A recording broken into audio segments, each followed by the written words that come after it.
Tatum and the Celtics have been hitting their stride. I used to be. I wouldn't say I'm a Celtics hater. I love Tatum, but Celtics were just one of those teams where I just felt like they always kind of underachieved as well. I mean, obviously they had a couple Eastern Conference Finals appearance. We know about the team they had in the past when they had as a starting five, Kyrie, Tatum, Brown, Horford, and Hayward, which is ridiculous, by the way. But they start off, I think, like bottom of the East, and now they're fifth in the East, 12 games above 500. They're 39-27.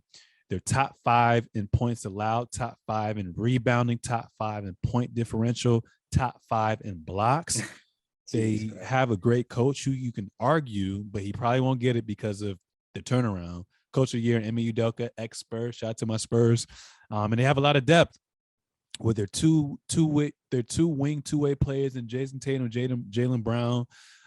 You got other dogs with Marcus Smart, who's become more facilitator, newly acquired Derek White, Pritchard, Tice is back, Horford's back.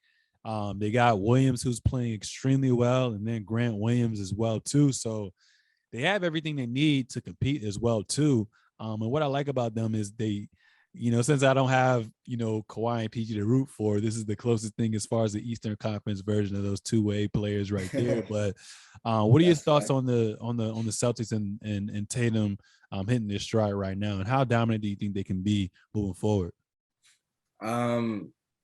Somebody recently said that they're hitting their peak too early, and I don't believe that's true at all. I think when it comes down to it, they're hitting a peak of understanding their own chemistry. And I think I wouldn't call it a peak. I just think that they know what they need to do moving forward. They can always lose games going down the stretch, but I do think they are a very dangerous team in the East right now, because we're talking about Miami struggles against them. Even as a Heat fan, I know I'm not trying to play them. The 76ers probably don't want to see them. Like, they have bodies, centers to throw against Embiid. Now, nobody's nearly as big as him, but nobody on the 76ers is going to stop Jayson Tatum and Jaylen Brown. Milwaukee will be a good matchup versus them. Chicago doesn't want to see Boston. I don't really know who Chicago even wants to play at this point. Cavs got injuries now. Toronto, that's a sneaky team, but they don't want to see Boston.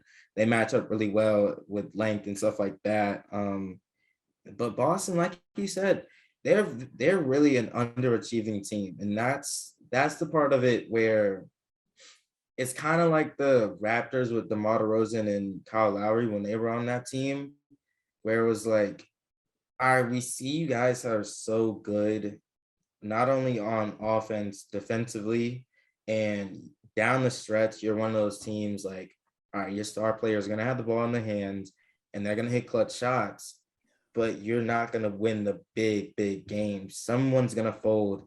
And that's the part that we're all kind of looking at. And it's like, yeah, we want to put stock into you, but I mean, we haven't seen you do it. So they're definitely dangerous. And if they get favorable matchups, they can definitely win.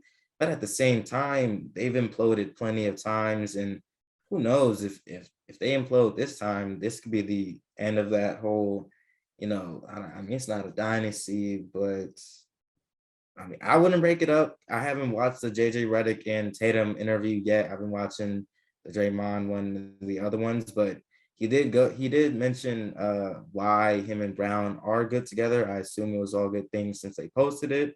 So I don't think they will break those two up. I don't think they need to. But yeah, when it comes down to the East, they're mad scary right now. Yeah, I mean, and to play devil's advocate, if we want to go back to memory lane and when they came up short, Jayson Tatum was a rookie when they lost in the Eastern Conference Finals. And who they lose to? They lost to LeGoat.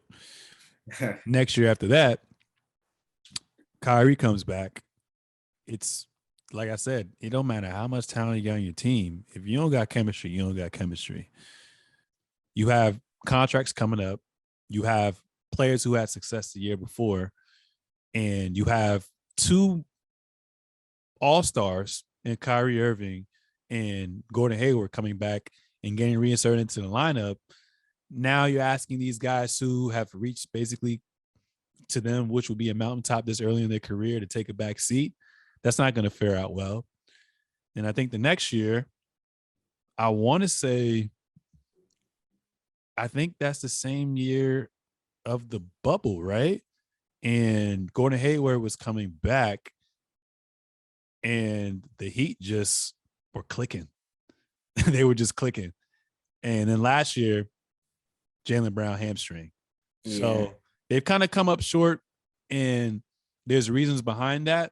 So I feel like this year, yes, we expect them to be at that top tier, top 4 or 5 team every single year. But I felt like there've been so many non-constants on there. What's been constant has been the players kind of coming and going from last year to this year. Brad Stevens obviously established the culture. Now you have Ime Udoka. It's going to take some time to kind of gain that trust and respect as well. They battled COVID as well too. So, and then they finally made trades. So I think this is a perfect time. I don't think they hit their peak soon. I think they're right on par, but there's a lot of vulnerability right now. I mean, we don't know about the Nets right now. The hood favorite DeMar DeRozan been going stupid, but how much more can he do when he doesn't have Lonzo Ball and Caruso to help him defend on the wing? And then Cleveland, like we're about to talk about them relatively pretty soon. They just lost Allen, so I can see Boston creeping up to that 4 seed, and having home court advantage and making it to at least the second round. But I mean, when you have those 2 wing players, when you have they have an identity, and a lot of teams, so we're trying to figure out like what's the Nets identity or what's the Lakers identity. Their identity is defense. I still think it's Constance defense wins championships, but if you have better offense, then that's just going to overpower it. But they have a good blend of depth, of star players, of a great coach, of a great system. And if you put all those together, like I said, top 5 in points allowed, rebounding, point differential, blocks, you're going to have a chance. And playoff basketball, the game slows down. They have 2 of the best ISO players. I mean, if Tatum continues to elevate his game, I mean, anything can kind of happen, honestly.